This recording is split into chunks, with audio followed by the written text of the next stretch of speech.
دوسرا گناہ جو انسان کو جہنم کی طرف لے کے جاتا ہے، شرک آپ نے سن لیا۔ اب شرک ہی سے ملتا جلتا ہے گناہ کفر کرنا۔ شرک کیا ہے؟ اللہ کی عبادت میں کسی کو شریک کرنا۔ کفر کیا ہے؟ اللہ کو نہ ماننا یا رسول کو نہ ماننا، یا جن باتوں پر ایمان لانا ضروری ہے ان میں سے کسی بات کا انکار کرنا۔ مثال کے طور پر آدمی اللہ کو مانتا ہے، رسول کو نہیں مانتا، یا رسول کو مانتا اللہ کی کتابوں کو نہیں مانتا، یا اللہ کی کتابوں کو مانتا ہے اللہ کے فرشتوں کو نہیں مانتا، یا فرشتوں کو مانتا ہے تقدیر کو نہیں مانتا، تقدیر کو مانتا ہے قیامت کو نہیں مانتا۔ جتنی چیزوں پر ایمان لانا ضروری ہے، انیوار ہے، کمپلسری ہے، ان چیزوں میں سے کسی چیز کا انکار کرنے والا کافر ہے، اور کافر بھی جنت میں نہیں جائے گا، جہنم میں جائے گا۔ وَمَن يَكْفُرْ بِالْإِيمَانِ فَقَدْ حَبِطَ عَمَلُهُ، جو اللہ تعالیٰ کے اوپر ایمان لانے والی کسی چیز کا انکار کرے گا، فقد حبط عملہ، اس کے سارے عمل برباد ہو جائیں گے، وَهُوَ فِي الْآخِرَةِ مِنَ الْخَاسِرِينَ، اور آخرت میں وہ نقصان اٹھانے والوں میں سے ہوگا۔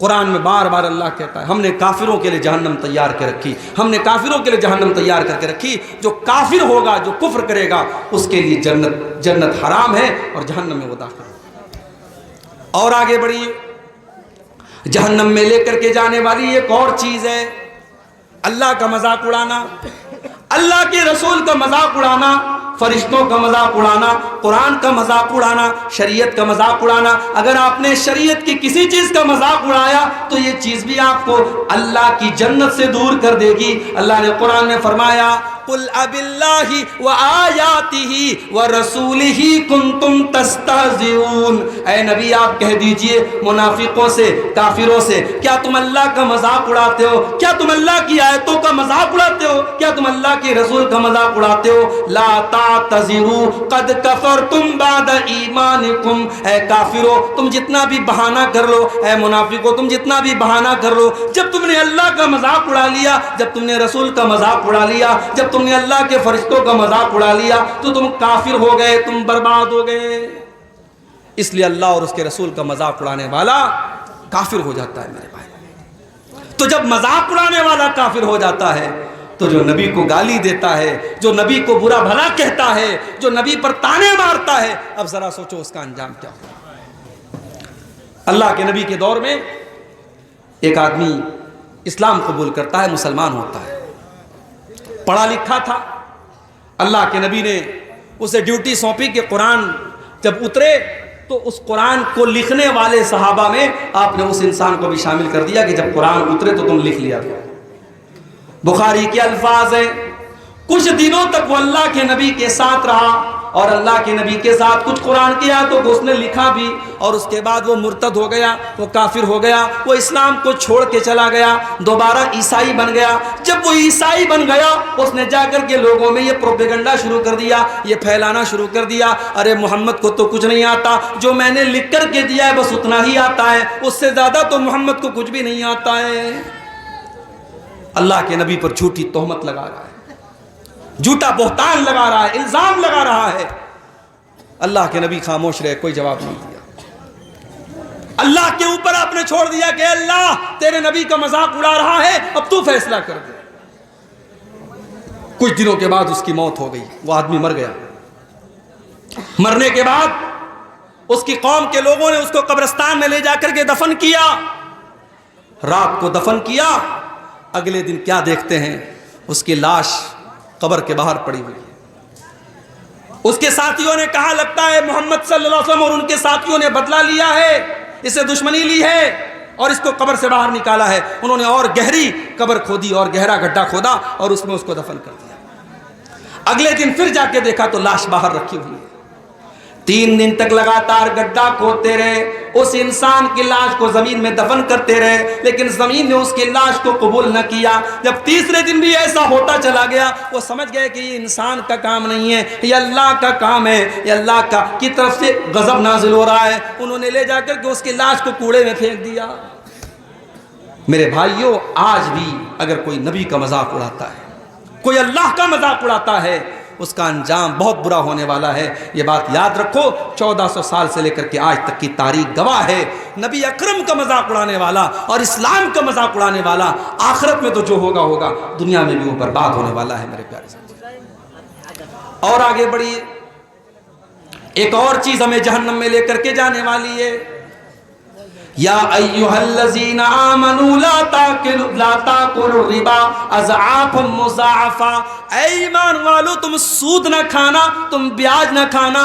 واتقوا اللہ لعلکم تفلحون. اللہ سے ڈرو تبھی تم کامیاب ہو سکتے ہو. تم سود کھا کر کے کامیاب نہیں ہو سکتے. سود کھانے والا, بیاج کھانے والا, یہ بھی جہنم کو اپنے اوپر لازم کر رہا ہے. اللہ کے نبی نے صرف سود کھانے والے پر لعنت نہیں کی, آپ نے فرمایا لعن اللہ آکل الربا وموکلہ وکاتبہ وشاہدیہ. اللہ تعالیٰ کی لعنت ہو سود کھانے والے پر, سود کھلانے والے پر, سود لکھنے والے پر, سود کی گواہی دینے والے پر. اور آپ نے فرمایا سب برابر ہیں.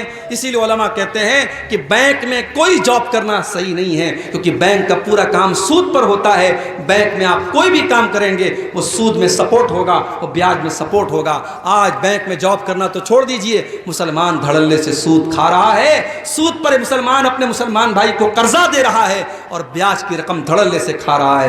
میرے پیارے ساتھیوں, یہ سود کھانا, اکل الربا, یہ بیاج کھانا, یہ اللہ کے نبی فرماتے ہیں کہ ہلاک کر دینے والے گناہوں میں سے, جہنم میں لے کر کے جانے والے گناہوں میں سے ہے. اور اتنا بڑا گناہ ہے سود کھانا. اللہ کے نبی فرماتے ہیں سود کے 70 سے بھی زیادہ درجے ہیں, جن میں سب سے ہلکا درجہ یہ ہے ان یزنی الرجل بامہ, انسان اپنی سگی ماں کے ساتھ زنا کرے. جتنا بڑا پاپ یہ ہے, اس سے بھی کہیں بڑا پاپ یہ ہے کہ انسان سود کھائے. اللہ ہم سب کی حفاظت کرے. آج سود الگ الگ شکلوں میں ہمارے اور آپ کے گھروں میں داخل ہو رہا ہے میرے پیارے ساتھیوں. اب یہاں ایک سوال لوگ پوچھتے ہیں کہ بینک میں ہم جو سیونگ اکاؤنٹ کھولتے ہیں, آج کے دور میں جو ہمارے ملک کے حالات ہیں, ہم بغیر بینک کے اکاؤنٹ کے کوئی کام نہیں کر سکتے. ہر چیز میں بینک میں اکاؤنٹ کی ضرورت پڑتی ہے, اور سیونگ اکاؤنٹ میں بینک میں انٹرسٹ آتا ہے. تو اس انٹرسٹ کا ہم کیا کریں, اس بیاج کا ہم کیا کریں؟ اس کا صحیح جواب یہ ہے جو جواب علماء نے دلائل کی روشنی میں دیا ہے کہ اگر بینک میں آپ کو انٹرسٹ مل رہا ہے, بیاج مل رہا ہے, اس پیسے کو آپ اپنے اوپر استعمال نہیں کریں گے. اس پیسے کو آپ اپنے اوپر استعمال نہیں کریں گے. جن علماء نے کہا اس سے راستہ بنا دیا جائے, اسے لیٹرین بنا لی جائے, وہ بالکل صحیح بات نہیں ہے. راستہ ہماری ضرورت کی چیز ہے, لیٹرین ہماری ضرورت کی چیز ہے. ہم بیاج کے پیسے سے نہ راستہ بنا سکتے ہیں نہ لیٹرین بنا سکتے ہیں. اب اس پیسے کو ہم کیا کریں گے؟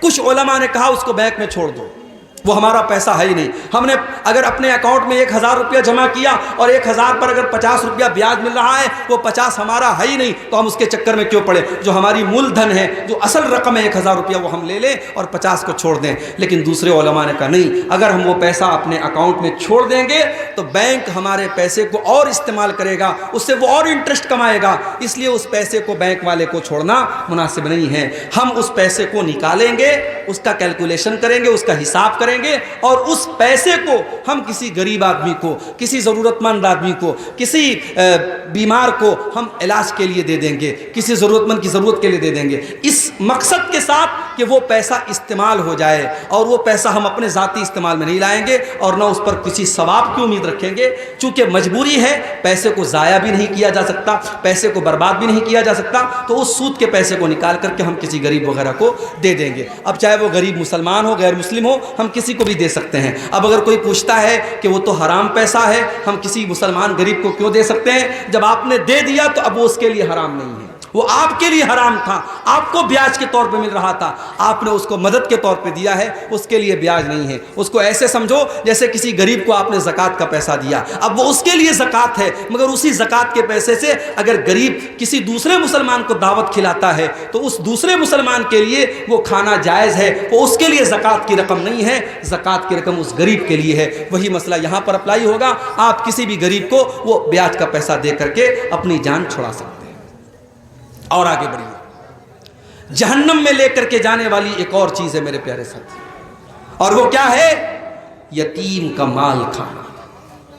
یتیم کا مال کھانے والا بھی جہنم میں جائے گا, کیونکہ یتیم وہ بچہ ہے جس نے اپنے باپ کو کھویا ہے, اور باپ جب دنیا سے چلا گیا باپ بہت بڑی دیوار ہوتا ہے، باپ بہت بڑا سایہ ہوتا ہے. جس بچے کا باپ مر جائے وہ بے سہارا ہو جاتا ہے. اس بے سہارا اور اس بے بس بچے کا حق مارنا یہ بڑی گھٹیا حرکت ہے. اور اللہ نے یتیم کا مال کھانے والوں کے بارے میں فرمایا ان الذین یاکلون اموال الیتامی ظلما انما یاکلون فی بطونہم نارا.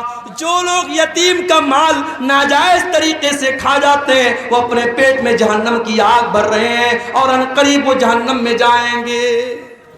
اچھا، یتیم کا مال کھانے والا جہنم میں جائے گا.